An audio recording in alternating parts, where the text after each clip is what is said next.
Saudara-saudara kaum muslimin rahimakumullah, salah satu dari misi Islam ialah mengangkat harkat dan martabat manusia yang sebelumnya dibedakan oleh warna kulit, oleh suku bangsa dan bahasa. Seluruhnya diikat dengan satu akidah, menghilangkan perbedaan akibat warna kulit, suku bangsa dan bahasa. Termasuk dalam upaya itu betapa Islam telah mengangkat harkat dan martabat kaum wanita. Maka pada pertemuan kali ini kita akan membicarakan tentang peranan wanita sepanjang pandangan agama. Sebelum Islam datang, nasib perempuan nyaris hanya berputar di segitiga saja. Dapur, sumur, kasur. Kasur, sumur, dapur. Seolah-olah wanita terpaut dengan tiga itu tadi. Seolah-olah wanita tidak bisa berbuat lebih banyak daripada itu. Bahkan di tengah masyarakat jahiliyah, bayi perempuan mendatangkan aib sehingga mereka lalu dikubur hidup-hidup. Maka datang Islam dengan tegas mencanangkan satu revolusi yang mengangkat harkat dan martabat kaum wanita. Nabi bersabda, "An-nisa'u imadul bilad, iza saluhat saluhal bilad, wa iza fasadat fasadal bilad." Wanita adalah tiang negara. Jikalau baik wanita, baiklah negara. Jikalau rusak wanita, hancurlah negara. Dalam berbagai ayat Al-Quranul Karim menjelaskan tentang wanita dan peranannya. Al-Quran bercerita tentang Siti Hawa. Al-Quran bercerita tentang anak perempuan Nabi Adam, Iklimah dan Labuda, yang menyebabkan Habil dan Qabil saling berbunuh-bunuhan. Al-Quran menceritakan bagaimana ibunya Nabi Musa mendapat wahyu untuk menghanyutkan anaknya di hilir sungai Nil. Al-Quran bercerita tentang Siti Maryam, ibu daripada Nabi Isa. Al-Quran bercerita tentang dua putri Nabi Yusuf, yang akhirnya salah satunya menjadi istri daripada Nabi Musa. Pun Al-Quran bercerita tentang Ratu Balqis, seorang wanita yang menjadi penguasa di negeri Sabah, yang demikian besar pengaruhnya dan wawasannya. Dan banyak lagi Al-Quran menceritakan keadaan kaum wanita, sampai-sampai dalam Al-Quran ada satu surah yang dinamakan surah An-Nisa. Ini seluruhnya berarti bahwa Al-Quran telah menempatkan kaum wanita dalam satu posisi yang mulia dan terpuji. Al-Quran memberikan emansipasi, bahwa wanita berhak mengejar kemajuan sebagaimana halnya kaum laki-laki. Tetapi sungguh pun demikian, Al-Quran tetap memberikan batasan-batasan sepanjang emansipasi itu tidak bertentangan dengan kodrat kewanitaan itu sendiri. Kalau persamaan dan kemajuan, kalau emansipasi dan hak asasi sudah tidak sesuai lagi dengan kodrat kewanitaan, pada akhirnya bukan mengangkat harkat dan martabat kaum wanita, justru malah merendahkan derajat dan martabat kaum wanita itu sendiri. Seperti sebagian besar wanita ini, mereka berteriak menuntut tentang persamaan hak, tapi mereka melupa apa batasan daripada persamaan hak itu sendiri. Sesungguhnya Islam dengan segala konsepsinya yang mengangkat martabat kaum wanita itu memberikan keleluasaan kepada kaum wanita untuk maju bersama laki-laki sepanjang tidak menginjak-injak kodrat kewanitaan itu sendiri. Kalau sudah sampai kepada menginjak kodrat kewanitaan, maka akan merendahkan martabat kaum wanita. Sebab apa? Secara fisik dan psikis, agaknya memang laki-laki sudah ditakdirkan oleh Allah untuk menjadi pembimbing bagi kaum wanita. Walaupun tidak tertutup kemungkinan wanita tampil sebagai pemimpin, tetapi dari segi fisik biologis misalnya, laki-laki itu diciptakan kekar, kuat untuk memikul dan melaksanakan tugas-tugas yang berat. Sedangkan perempuan pada umumnya adalah lembut, ayu, lemot, denok, geboy, dan lain sebagainya. Maka kalau kita baca sejarah, Allah itu belum pernah mengutus rasul perempuan. Semua rasul laki-laki. Sebab apa? Secara fisik biologis tugas kerasulan lebih dimungkinkan oleh seorang laki-laki. Tugas rasul itu berat. Kadang-kadang perang, dicaci maki, berhadapan dengan ujung tombak, ujung pedang dan lain sebagainya. Makanya seluruh rasul laki-laki, dan Allah belum pernah mengutus rasul perempuan. Dari segi lain, perempuan itu banyak terhalang untuk melaksanakan ajaran agama. Misalnya 1 minggu dalam sebulan perempuan itu terkena cuti khusus, mengalami masa menstruasi, tidak sholat, tidak puasa, tidak melaksanakan ajaran agama yang tidak dibolehkan pada saat menstruasi itu. Kalau ada rasul perempuan, lalu saat malaikat akan menyampaikan wahyu, kebetulan rasulnya sedang wah, itu bisa balik-balik lagi malaikat Jibril ke langit itu. Mau turun nyampein wahyu, balik lagi ke atas, ditegur, kenapa balik lagi Jibril? Rasulnya lagi head.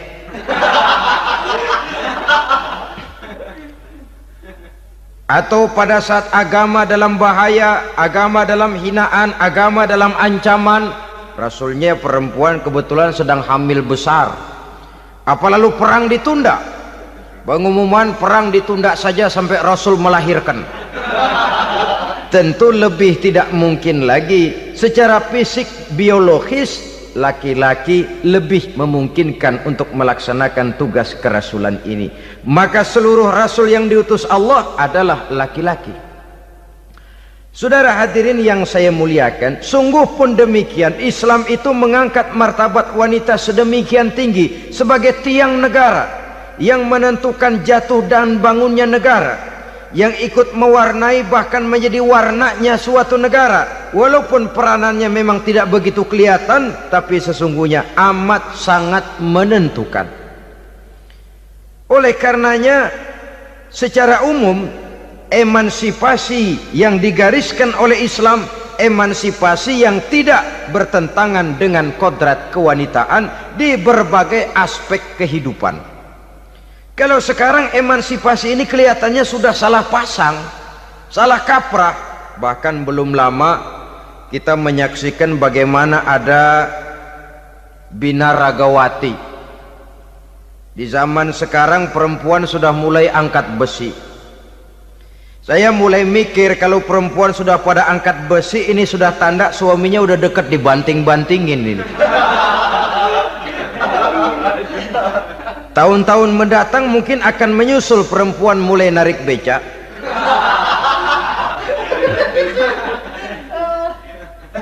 Nampaknya kan sudah tidak lagi mengindahkan kodratnya sebagai wanita.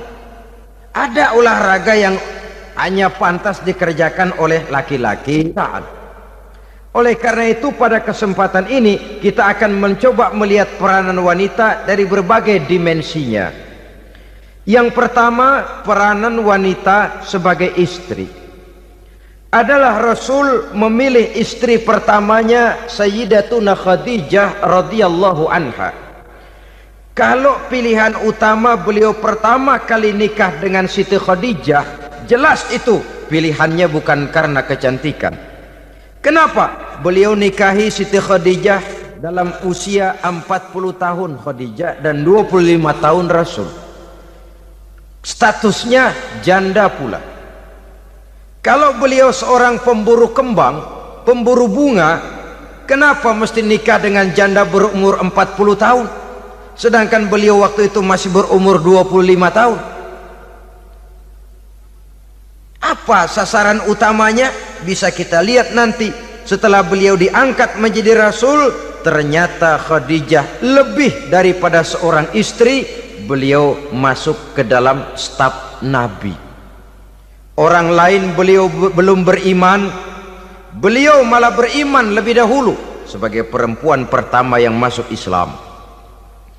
Orang lain memusuhi Nabi, beliau malah mengorbankan hartanya untuk membantu perjuangan Nabi. Istri setia semacam ini, dengan peranannya sebagai istri yang sedemikian rupa, memberikan andil yang sangat besar bagi kesuksesan dan keberhasilan seorang suaminya. Seorang istri bisa mempengaruhi suaminya. Seorang suami yang jujur, polos, lugu, sederhana, bisa jadi koruptor ulung kalau didorong-dorong oleh istrinya. Seorang istri Pak Lurah memang tidak ikut mengatur kelurahan, tapi dia bisa mewarnai suaminya. Seorang istri gubernur memang tidak ikut mengatur provinsi, tapi dia bisa mewarnai suaminya. Sepanjang warnanya positif, tentu sangat baik dan sangat diharapkan. Tetapi kalau warnanya negatif, kiamatlah akibatnya umat ini. Oleh sebab itu, peran pertama dari kaum wanita sesungguhnya adalah sebagai istri yang mendampingi suami untuk mengolah dan melaksanakan tugas-tugas besar. Dari seorang yang paling kecil sampai kepada seorang yang punya jabatan paling tinggi sekalipun, pengaruh dan peranan istri memang sangat menentukan. Saudara hadirin kaum muslimin rahimakumullah, itulah sebabnya Nabi menikah dengan Siti Khadijah. Dan lebih dari itu, sebelum menikah dengan Nabi, Siti Khadijah itu sudah terkenal sebagai pengusaha wanita, business girl kalau bahasa sekarang ini. Bahkan jaringan-jaringan bisnisnya tidak hanya Mekah saja, tidak hanya antar kota, bahkan sudah antar negara, dari Mekah ke Syam, dari Mekah ke Madinah dan lain sebagainya, yang bahkan kita tahu Rasul pada mulanya pun ikut membantu perdagangannya Siti Khadijah radhiyallahu anha ini. Jadi kalau bercermin dari karier Siti Khadijah, boleh saja wanita bergerak di bidang bisnis, asal memang profesi, bukan karena dengan senjata dan modal kecantikan lalu membujuk dan merayu orang sampai telap sehingga bisnisnya berjalan lancar dengan jalan menjual kecantikannya. Tidak, bergerak di bidang bisnis yang memang profesinya di situ. Tidak ada salahnya. Bisa saja perempuan menjadi business girl seperti yang dicontohkan oleh Siti Khadijah radhiyallahu anha ini. Sebab itu, kontes-kontesan yang hanya bertitik kepada rupa yang ayu saja, rupa yang cantik saja, sesungguhnya bukan hanya tidak bermanfaat, tapi saya pikir juga sangat tidak mendidik. Yang mengajar anak-anak remaja putri kita untuk berlomba-lomba hidup dalam kepalsuan. Alis mata palsu, hidung pesek dimancungin palsu, operasi plastik. Alis matanya dikerik, bikin yang palsu. Tai lalat lagi bikin yang palsu. Gincu bibir dimerahin, palsu. Seluruhnya hidup dalam kepalsuan. Akan lebih baik kalau kita ini misalnya mengadakan kontes yang menitik beratkan kepada ketinggian IQ, kecerdasan, kemampuan, skill, keahlian dan kemampuan. Tidak hanya dititik beratkan kepada rupa yang ayu dan cantik semata-mata. Sebab di samping manfaatnya diragukan, juga sangat tidak mendidik buat generasi yang akan datang. Terutama ibu-ibu, peran utama wanita sesungguhnya adalah sebagai istri mendampingi suami dalam melaksanakan tugas-tugas besar. Satu hari, serombongan ibu-ibu pernah datang menghadap Rasul mengajukan satu resolusi, protes kalau bahasa kita sekarang. Ya Rasul, ada apa bu? Kalau laki-laki sih enak. Enak bagaimana? Iya, kalau orang laki-laki sholat, perempuan sholat. Laki-laki puasa, perempuan puasa. Laki-laki pergi haji, perempuan pergi haji. laki-laki menuntut ilmu, perempuan bisa menuntut ilmu. Tapi kalau laki-laki pergi jihad, perang membela agama, kami perempuan tidak bisa ikut jihad perang di medan pertempuran. Padahal pahala jihad sangat besar dan kami ingin mendapat pahala jihad. Tidak adil kalau begini ya Rasul, izinkan kami pergi jihad.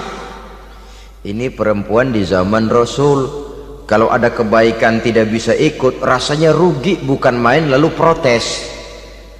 Apa jawab Rasul? Beliau senyum, ibu-ibu jangan khawatir, walaupun ibu-ibu tidak maju ke medan perang, ada ibadah yang pahalanya sama dengan pahala jihad itu. Apa ya Rasul? Beliau menjawab, jihadukunna fi baitikunna.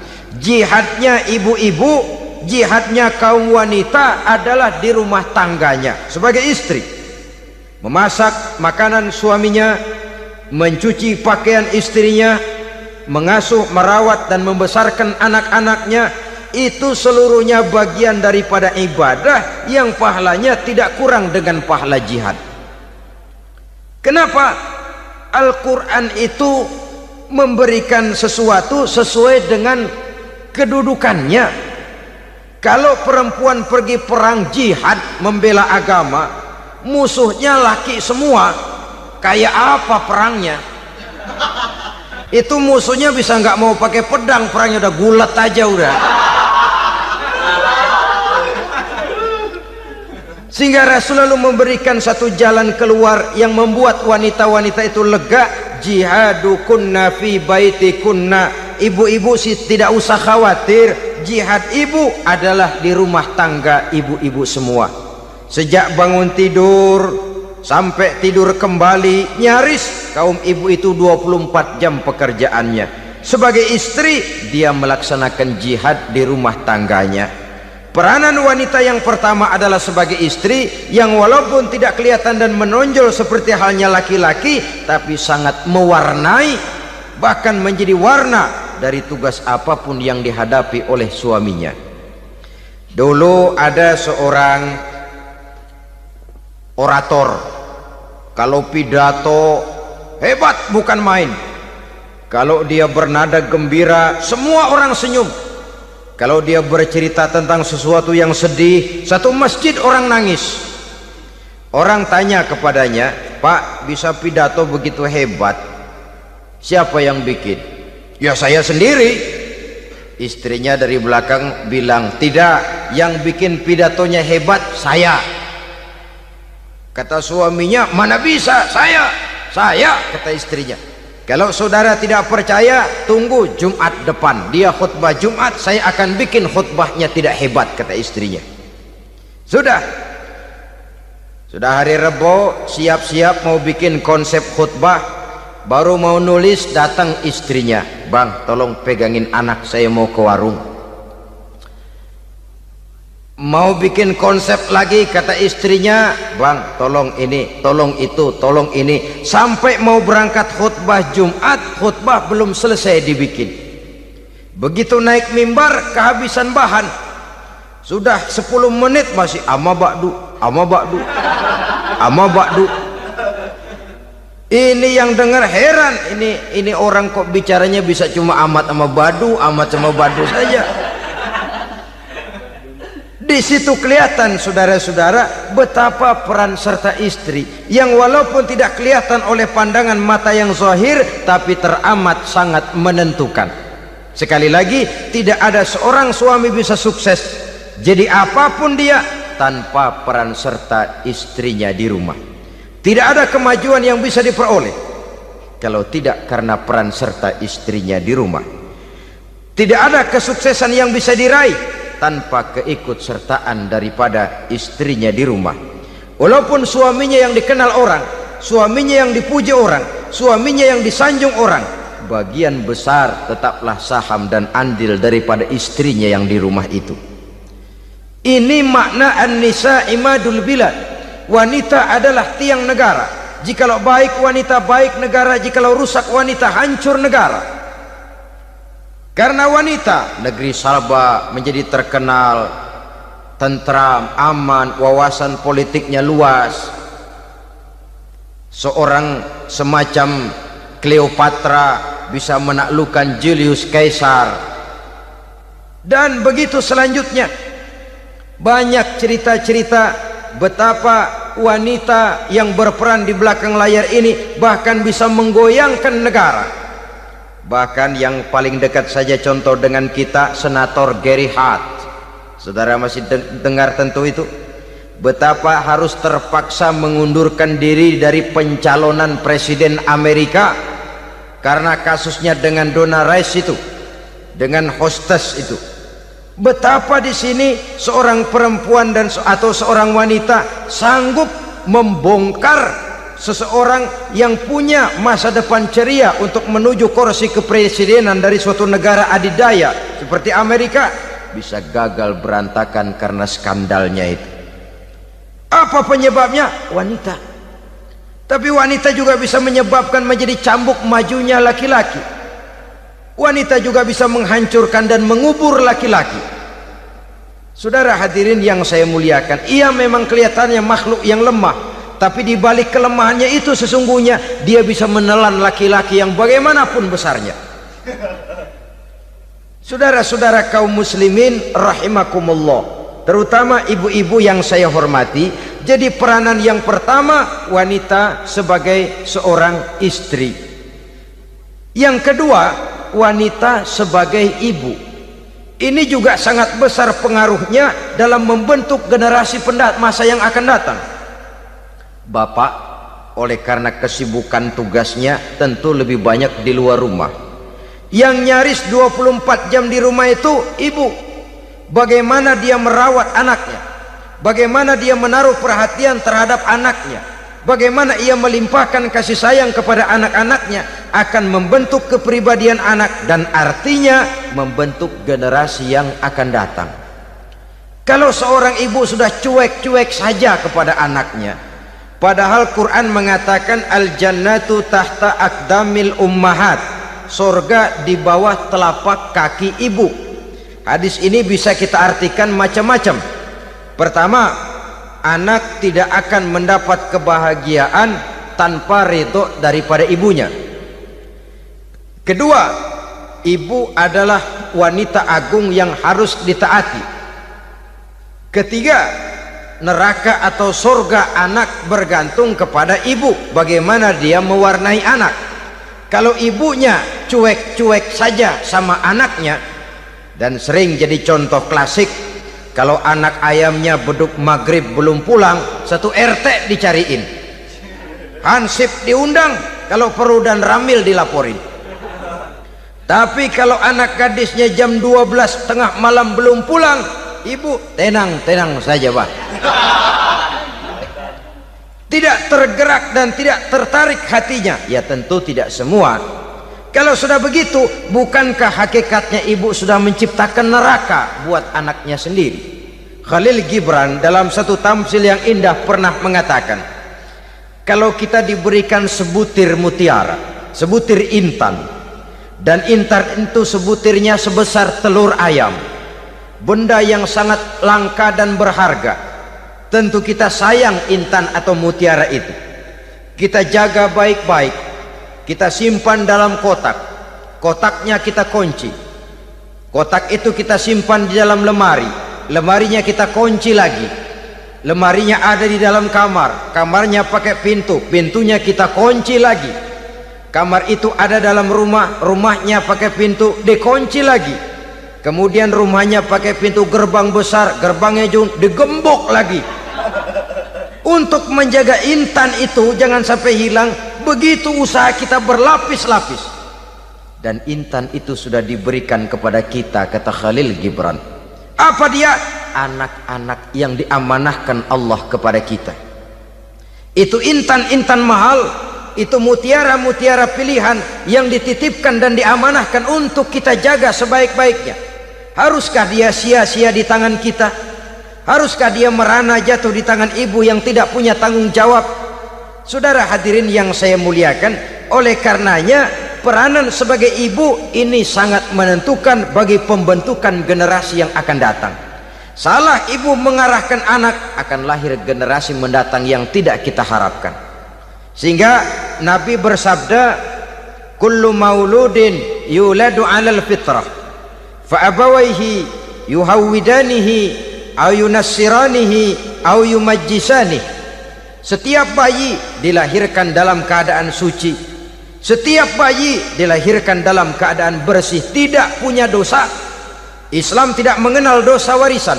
Semua saja bayi lahir dalam keadaan suci dan bersih. Kalau demikian lalu bagaimana? Kata Nabi, ibu bapaknya lah yang kelak akan menjadikan anak itu sebagai Yahudi, yang kelak menjadikan itu anak itu sebagai Nasrani, atau menjadikan anak itu sebagai Majusi. Ibu bapaknya yang mewarnai anak. Ibaratnya anak itu kertas putih, mau ditulis tinta hijau warnanya hijau, mau ditulis tinta merah warnanya merah, mau ditulis tinta hitam pun warnanya hitam.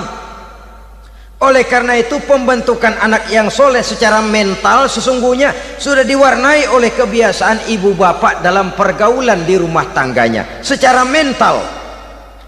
Sehingga dengan demikian saudara-saudara, salah kaprah ibu dalam mengarahkan anak-anaknya akan melahirkan generasi penerus yang sungguh-sungguh tidak kita harapkan, dan pada gilirannya akan membahayakan perkembangan bangsa dan negara, membahayakan kita sebagai suatu umat.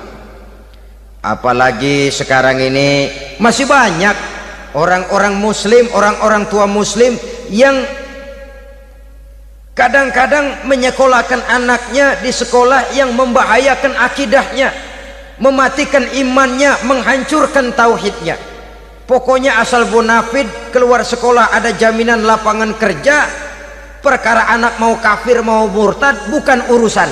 Alangkah ironi dan sangat menyedihkan. Saudara-saudara yang saya hormati, jadi dari segi kaum wanita peranan ibu sangat besar.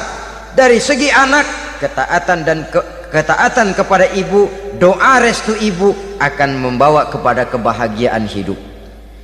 Doa ibu mustajabah, kutukan ibu manjur. Beberapa hikayat dan riwayat menjadi contoh dan tamsil buat kita betapa tidak ada satu kebahagiaan di dunia ini yang bisa ditegakkan tanpa doa restu daripada ibu. Pantas kalau dalam Al-Quran ada ummul kitab, ibunya atau induknya kitab. Tiap negara punya ibu kota, bapak kota tidak ada. Lalu lagi wawasan Nusantara disebut ibu pertiwi, bapak pertiwi kemana tahu. Saudara hadirin yang saya muliakan, lalu dalam peringatan hari-hari besar nasional ada yang namanya Hari Ibu. Hari bapak nggak pernah diperingati. Ada Hari Ibu, dan ibu itu pun ada Ibu Kartini, ada Ibu Dewi Sartika, dan macam-macam lagi yang seluruhnya merupakan refleksi dan gambaran betapa peranan kaum wanita di dalam kehidupan ini yang memang banyak mewarnai dan menjadi warna dari suatu kegiatan. Saudara-saudara kaum muslimin rahimakumullah, apabila yang pertama tadi kita melihat peranan kaum wanita sebagai istri, betapa ia berpengaruh besar dalam ikut menunjang keberhasilan dan kesuksesan suaminya. Kemudian pada peranannya yang kedua, wanita sebagai ibu di rumah tangga, betapa ia ikut membentuk, mempengaruhi, mewarnai dan membimbing kepribadian anak sebagai generasi penerus. Maka pada peranan yang ketiga ini kita akan melihat wanita sebagai social agent, sebagai penggerak kegiatan sosial di berbagai bidang kehidupan. Apakah itu bernama majelis taklim, apakah itu bernama perkumpulan dan yayasan-yayasan kemanusiaan, organisasi-organisasi yang bergerak di bidang pendidikan. Bahkan di zaman sekarang bukan hanya menjadi penggerak sosial, bahkan sudah banyak kaum wanita yang menggerakkan satu bangsa.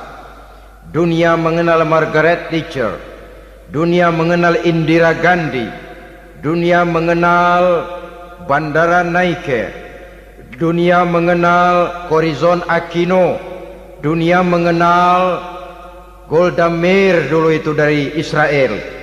Dunia mengenal Imelda Marcos yang ambisius, tapi yang kemudian melangkah kepada jalan yang negatif dari tujuan semula. Ini bukan hanya sekedar social agent, tapi bahkan sudah mengarah kepada menggerakkan dan mewarnai suatu bangsa. Islam membuka pintu ke arah itu.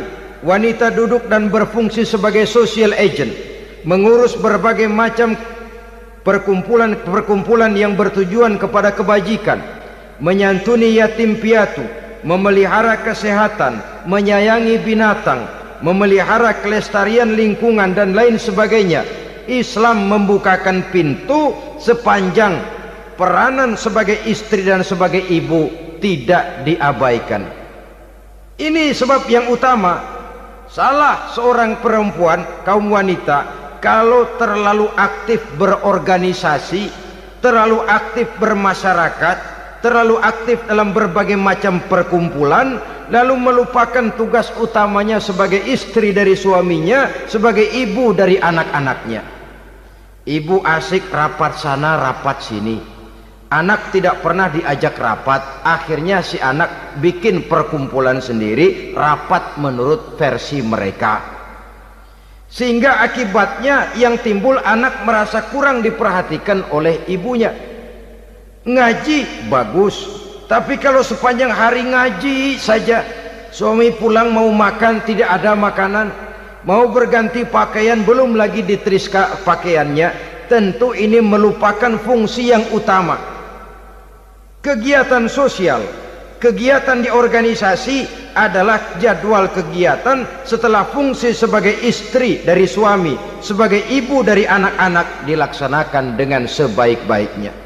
Bukan tidak baik ngaji, kalau dari ngaji ke ngaji saja.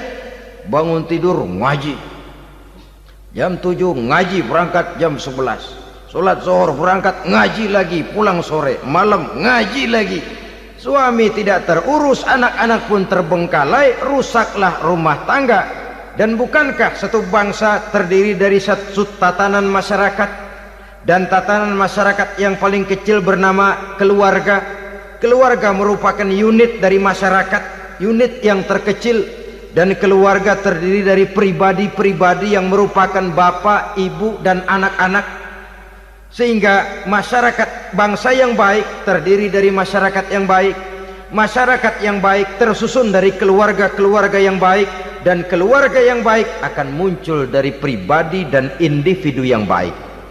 Pribadi dan individu yang baik yang sadar mana kewajiban yang primer, mana kewajiban yang sekunder. Sebagai social agent, dia lalu mawas diri dengan tetap mempertimbangkan kodrat kewanitaannya itu tadi.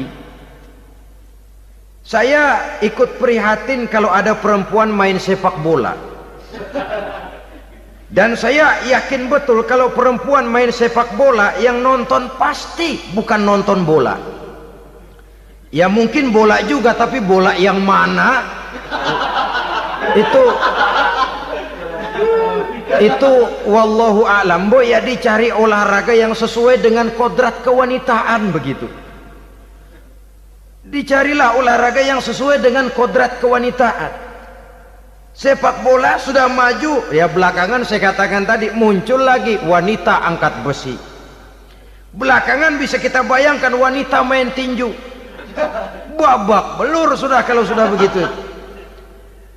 Kemajuan dengan melupakan kodrat kewanitaan akan menyengsarakan kaum wanita itu sendiri. Silahkan maju menjadi social agent, menjadi penggerak di masyarakat. Para istri Rasul bisa kita jadikan satu figur. Siti Khadijah, figur sebagai istri pendamping yang setia. Dikala suaminya bingung, ia tampil memberikan pandangan. Dikala suaminya bingung, ia memberikan tanggapan. Dikala suaminya dimusuhi orang, ia menampakkan kesetiaannya. Kau tidak sendiri bang, aku di sisimu. Dikala jiwanya gelisah ketika pertama kali menerima wahyu berhadapan dengan malaikat Jibril, Khadijah yang menghibur. Kalla ma yukhzikallahu abada. Tidak apa-apa bang, Allah tidak akan menyusahkan kau untuk selamanya. Tenang sajalah, tenang. Abang orang baik-baik, Allah tidak akan menyengsarakan abang. Peran sebagai istri. Dan Rasul mantap. sehingga bertahun setelah Khadijah wafat selalu terkenang dan dikenang oleh Rasul. Pernah satu saat beliau itu seperti orang melamun. Aisyah tanya, kok seperti ngelamun bang? Iya, kata Rasul, saya seperti mendengar suara terompahnya Khadijah di surga. Padahal Khadijah sudah lama wafat. Aisyah mendengar itu rada sedikit manyun. Kata Aisyah, bang, cukup sekali ini saja, jangan sebut-sebut lagi nama itu ya. Cemburu rupanya. Ya soal cemburu sih nggak bini Nabi, nggak bini kita, namanya cemburu. Perempuan mesti ada. Apa jawab Rasul? Ya Humairah, Aisyah, haruskah saya melupakan seseorang yang dikala orang lain memusuhi saya, dia mati-matian membela saya. Dikala orang lain mau membunuh saya, dikorbankan hartanya untuk membantu perjuangan saya. Mestikah saya melupakan orang yang begitu baik? Tidak Aisyah. Sepanjang nafas masih ada, sepanjang itu saya tidak akan bisa melupakan Khadijah sayang. Peran sebagai istri Khadijah ini, peran sebagai istri. Suaminya bingung, istrinya memberikan hiburan. Kadang kan tidak, suami bingung, istri bingungan lagi. Ya sudah, mari ramai-ramai kita bingung sudah. Bukan mencari jalan keluar, yang sudah bingung malah ditambahin bingung lagi. Saudara hadirin yang saya hormati, lalu figur Siti Aisyah, muda, cantik, kreatif, cerdas. Kalau bahasa sekarang barangkali wanita karier ini. Ini figur-figur loh. Jadi punya keistimewaan masing-masing, sehingga ada pilihan. Ya tentu orang mencari istri itu kan karena ada dasar pilihan. Mungkin rupanya kurang menarik tapi akhlaknya bagus. Mungkin akhlaknya sedang-sedang saja tapi potongannya cakep. Masih ada pilihan. Sudah potongan jelek, akhlak bejat. Emangnya lu milih merem tempo hari ya?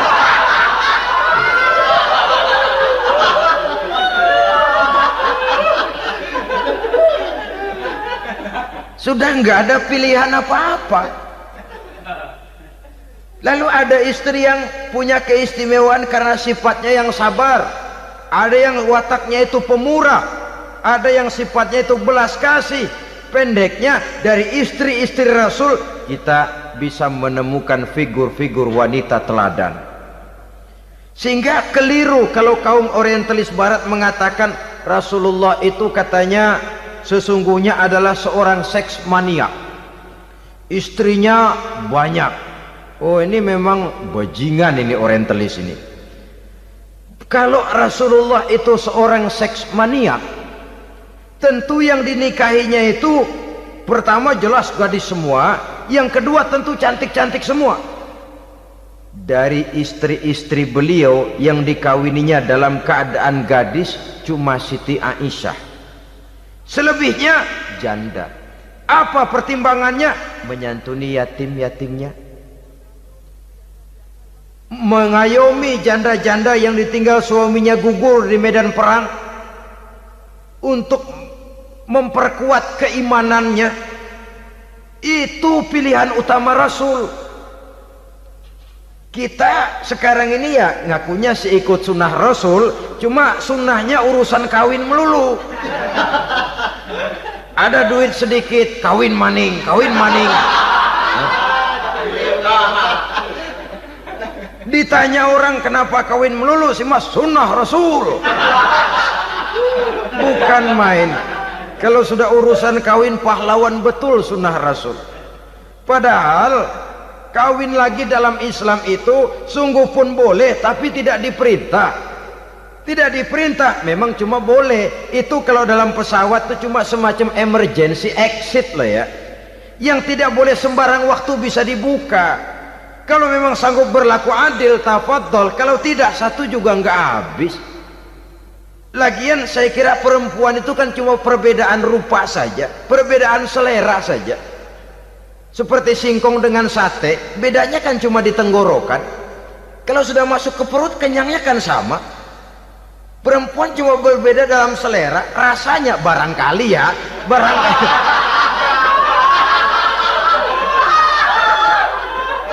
Barangkali tidak jauh beda.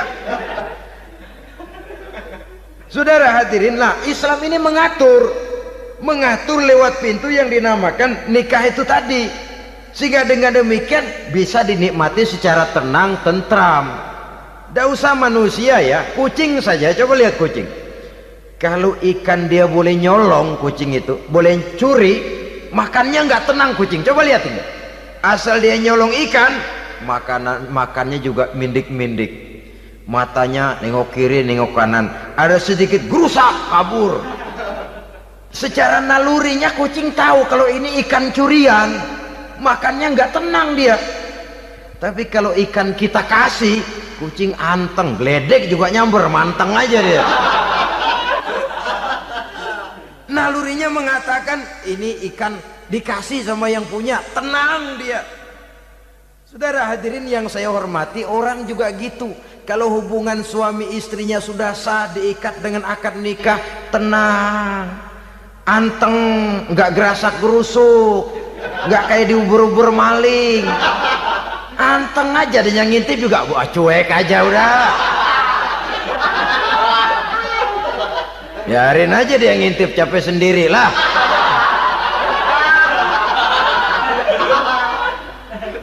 Tapi kalau nyuri-nyuri, coba lihat dah. Mana di kebun banyak nyamuk, hansip mukul tiang listrik, dia yang bingung. Islam ini sesungguhnya memudahkan jalan, saudara-saudara. Jadi sebagai social agent, wanita bisa berperan untuk itu, apalagi untuk hal-hal yang menyangkut wawasan kemanusiaan, di mana kaum wanita karena emosinya lebih tinggi daripada kaum laki-laki, dia sangat peka terhadap masalah-masalah yang menyangkut kemanusiaan. Hatinya mudah tergugah, perasaannya cepat terenyuh, dengan penderitaan dia cepat tergugah. Dia bisa menjadi social agent tanpa harus melupakan fungsi utama sebagai istri dan sebagai ibu dari anak-anaknya, sebagai istri dari suaminya. Saudara hadirin yang saya muliakan, dahulu Al-Quran pernah menceritakan betapa istri-istri pembesar di istana mewah di zaman Nabi Yusuf, kalau istilah sekarang nyonya-nyonya jet set, nyonya-nyonya VIP, betapa mereka mau memporak-porandakan keimanan seorang pemuda seperti halnya Nabi Yusuf alaihi salam. Dan Nabi Yusuf kemudian ternyata tidak mau jadi gigolo yang kerjanya hanya menyenangkan wanita-wanita jet set kelas VIP ini tadi. Sesungguhnya ini cuma satu simbol yang kejadiannya bisa saja terjadi pada zaman modern dalam versi dan kondisi yang berbeda. Namun bagaimanapun juga, wanita dengan peranannya sebagai social agent, sebagai penggerak masyarakat, sangat besar pengaruhnya dalam ikut mewarnai perkembangan suatu negara. Seorang suami perlu memberikan dorongan kalau istrinya aktif di bidang sosial, asal dengan catatan saja, fungsi sebagai istri, fungsi sebagai ibu jangan sampai terlantar karenanya. Bahkan saya katakan tadi, di zaman sekarang wanita tidak lagi hanya berfungsi sebagai social agent, bahkan sebagai national agent, penggerak dari satu bangsa. Muncul wanita-wanita yang jadi menteri, yang jadi anggota DPR, bahkan yang jadi kepala desa dan lain sebagainya. Secara umum memang ar-rijal qawwamuna 'alan nisa, laki-laki adalah pembimbing bagi kaum wanita karena kelebihan fisik biologis, kelebihan kemampuan intelektual dan lain sebagainya. Namun wanita pun boleh saja menjadi social agent sepanjang catatan yang saya sampaikan tadi. Jangan sampai melupakan kodrat kewanitaan, jangan sampai mengalahkan fungsi sebagai istri dari suaminya, sebagai ibu daripada anak-anaknya. Nah, kemudian fungsi yang keempat di bidang ilmu pengetahuan. Islam memberikan kesempatan yang sama kepada kaum wanita. Thalabul ilmi faridatun ala kulli muslimin wa muslimatin menuntut ilmu itu wajib hukumnya bagi orang Islam baik laki-laki maupun perempuan, sampai dibentuk kalimat pengecuali khusus ini, muslimin wa muslimatin, bagi muslim laki-laki, bagi muslim perempuan. Dan alhamdulillah, kalau dulu di zaman Raden Ajeng Kartini nasib perempuan berada di balik pintu yang digembok rapat-rapat, siklusnya berputar cuma sumur dapur kasur, kasur sumur dapur, dapur sumur kasur, melingkar di situ satu saja peranan kaum wanita. Memberontak jiwa Raden Ajeng Kartini, menuntut persamaan bahwa wanita berhak maju sama dengan laki-laki.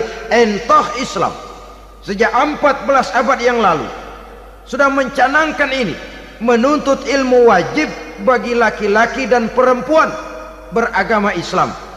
Orang Islam baik dia laki-laki baik dia perempuan wajib menuntut ilmu. Ilmu dalam artian umum, tidak hanya sekedar fikih tauhidnya, ya, di bidang kedokteran, di bidang teknik, di bidang hukum dan lain sebagainya. Ini yang perlu dibanggakan. Kalau perlu, ini yang perlu diadakan kontes, kontes IQ, wanita yang paling berprestasi di bidang ilmiah, wanita yang punya prestasi di bidang menjaga kelestarian lingkungan hidup, wanita yang punya prestasi menggerakkan sosial, menyantuni yatim piatu, memelihara kesehatan. Adakan kontes macam itu untuk mendorong. Ini enggak, kalau kontes yang diukur betis, bibir, pinggul, payudara, lubang hidung, ukur sekalian kita. Apa manfaatnya dan apa unsur pendidikan yang ada di dalamnya? Tidak menguntungkan, tidak mendidik, dan tidak membawa manfaat. Kecuali lalu yang timbul pola hidup konsumen, pola hidup konsumer, pola hidup yang material, pola hidup yang wah, pola hidup yang gemerlapan. Ya, kalau oleh anak-anak muda yang terjangkau, kalau tidak, dia hanyut ditelan mimpinya. Dia ingin bergaya hidup jet set, sementara dia dihadapkan oleh kenyataan bahwa dia tinggal di kampung, ibu bapaknya orang kampung, dan lain sebagainya. Jiwanya berontak, terjadilah kegalauan, terjadilah kerancuan, terjadilah komplikasi, perang di batin antara keinginannya dengan lingkungan nyata yang dihadapinya.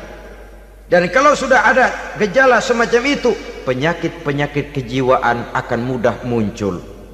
Ini gejala terutama buat orang-orang yang tinggal di daerah transisi, kota besar bukan, kampung banget juga enggak, daerah cekak. Akibatnya gayanya ya sering gaya enggak karu-karuan, gaya kepalang tanggung jadinya. Saudara hadirin yang saya muliakan, akhirnya apa? Santri tapi lagunya kayak koboi, koboi tapi sesungguhnya santri. Saudara hadirin yang saya hormati, dengan demikian maka di bidang ilmu pengetahuan wanita mempunyai peranan yang sangat besar. Dia bisa tampil dengan karya-karya ilmiahnya yang membawa manfaat bagi perkembangan agama, bangsa dan negaranya. Majulah kaum wanita dengan ilmu pengetahuan, tuntutlah ilmu seluas-luasnya. Kita hidup di satu negara yang merdeka, kita beragama yang memberikan satu keyakinan bahwa menuntut ilmu merupakan kewajiban, bahwa peranan wanita tidak hanya di belakang dapur, lain sebagainya yang seluruhnya terpantul dari dinamika kehidupan kaum wanita. Saudara-saudara kaum muslimin rahimakumullah. Kemudian yang kelima, peranan wanita dalam bidang agama. Kita bersyukur sekarang ini gejalanya dimanapun pengajian, biasanya lebih ramai pengajian ibu-ibu dari bapak-bapak. Peringatan hari-hari besar keagamaan, biasanya lebih ramai ibu-ibu daripada bapak-bapak. Pengajian ibu lebih ramai, padahal kalau bicara sibuk, lebih sibuk ibu daripada bapak misalnya. Kalau sudah pengajian bapak-bapak, biasanya pengajiannya ramai cuma 3 giliran itu: pembukaan, maulid, penutupan. Kalau sudah yang rutin pengajian tiap minggu, 3 pojok yang ngaji. Yang atu nguap, yang atu pules, yang atu ngiler. Saudara hadirin yang saya muliakan, ada badan kontak majelis taklim yang merupakan wadah daripada kegiatan ibu-ibu. Ada Ittihadul Muballighat, Persatuan Muballighat. Ada persatuan para asatizah, dan macam-macam lagi peranan ibu-ibu di dalam kehidupan beragama. Tapi sesungguhnya harus dimulai dari bagaimana si ibu mewariskan jiwa agama kepada anak-anaknya di rumah tangganya. Kalau itu gagal, dia mau melangkah ke masyarakat, dia sudah gagal sejak awal sesungguhnya. Keberhasilannya dia menata masyarakat akan mengakibatkan dia nanti bernasib seperti Nabi Nuh, berhasil mengajak beberapa orang kafir mengikuti ajarannya, tapi gagal mengislamkan putranya sendiri Kan'an. Bukan tidak berusaha, tapi memang Allah sudah menghendakinya sedemikian untuk menjadi contoh buat kita semua. Yang penting orang tua berusaha dan berikhtiar. Kalau sudah berusaha dan berikhtiar, anak ternyata memang sulit diurus, barangkali memang fotokopinya Kan'an tuh anak. Ya orang tua kalau sudah berusaha, ya tawakallah. Jangan belum berusaha lalu berkata, jangan anak kita, anak Nabi aja ada yang bengal. Ngajar tidak mau, mengajar anak tidak mau, mendidik anak tidak mau, lalu mencontoh Nabi, salah kaprah namanya. Kaum wanita bisa berperan di dalam agama. Ketika Rasul hijrah, itu kan beliau tidak langsung ke Madinah. Dari Mekah itu beliau mengambil jalan arah ke kiri menuju Gua Sur. Ini dalam strategi militer punya makna sendiri. Jenderal yang ulung, ahli strategi militer ini. Di Gua Sur sana beliau tinggal 2 hari 3 malam. Siapa yang membawa makanan ke Gua Sur? Siapa yang menjadi kurir untuk mengintai kegiatan-kegiatan Quraisy setelah Nabi berangkat hijrah? Asma, putri Abu Bakar Siddiq radhiyallahu anhu. Jadi kurir, jadi spion, membawa makanan untuk Rasul dan ayahnya di Gua Sur. Ini peranan wanita. Di tengah bahaya, di tengah keadaan posisi terjepit, Rasul di dalam gua, diamatinya keadaan Quraisy, dilaporkannya kepada Rasul. Jasa seorang wanita bernama Asma, putri dari Abu Bakar Siddiq radhiyallahu anhu. Rabi'atul Adawiyah, seorang sayyidah sufiyah, ahli tasawuf yang terkenal dengan ajaran cintanya kepada Tuhan. Dia bisa menjadi tokoh wanita dalam gerakan sufi oleh karena kegiatannya di bidang agama, dalam arti mujahadahnya kepada Allah Subhanahu wa ta'ala. Dia korbankan bagian besar daripada hidupnya untuk mengabdi kepada Allah. Setelah suaminya meninggal, seumur hidup dia tidak pernah nikah lagi. Bukan tidak cantik, cantik. Bukan tidak ada yang mau, banyak yang meminang. Bahkan diantaranya termasuk Sufyan Tsauri, seorang tokoh juga, pernah mencoba meminang beliau. Kata Sufyan, Rabi'ah, bagaimana? Kamu kan janda? Iya. Lalu, lah saya kan duda. Jadi bagaimana? Daripada kita masing-masing sendiri-sendiri kan lebih baik kita join. Maksud kamu apa? Saya mau meminang kamu. Boleh? Tapi mas kawinnya saya minta engkau jawab 4 pertanyaan saya. Kalau bisa, diri saya seutuhnya saya berikan kepada kamu. Kalau tidak, tidak usah saja. In ajabtani fi 4 masail fa ana laka. Kalau engkau sanggup menjawab 4 pertanyaan saya, seluruh diri saya bulat-bulat saya serahkan kepada kamu.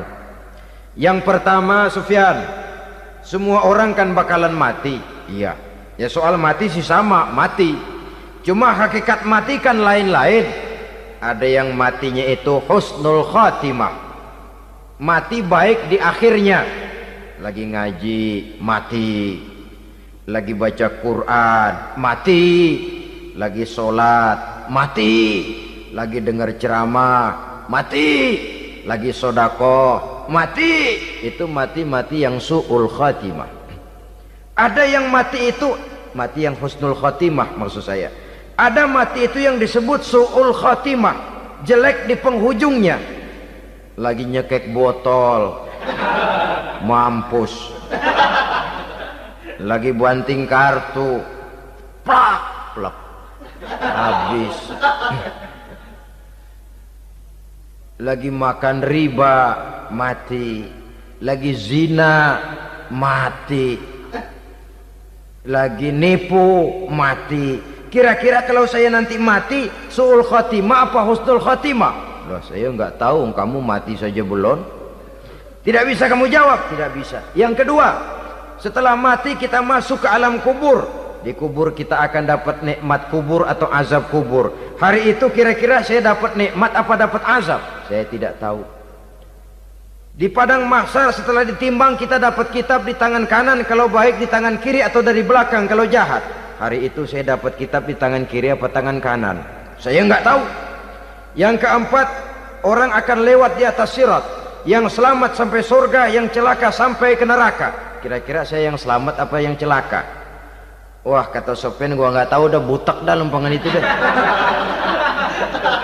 Kalau kau tidak tahu, Sofyan, tidak bisa jawab 4 pertanyaan ini, maaf saja, lamaranmu saya tolak dan saya tidak akan nikah. Ini yang saya khawatir.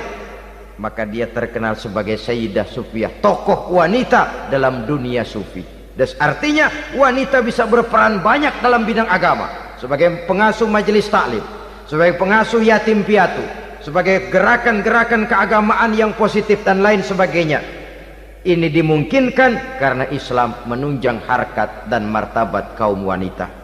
Maka majulah kaum wanita Islam Indonesia dengan tetap menjaga kodrat kewanitaannya. Inilah yang kita sampaikan pada kesempatan ini. Terima kasih atas segala perhatian, mohon maaf atas segala kekurangan. Wassalamualaikum warahmatullahi wabarakatuh.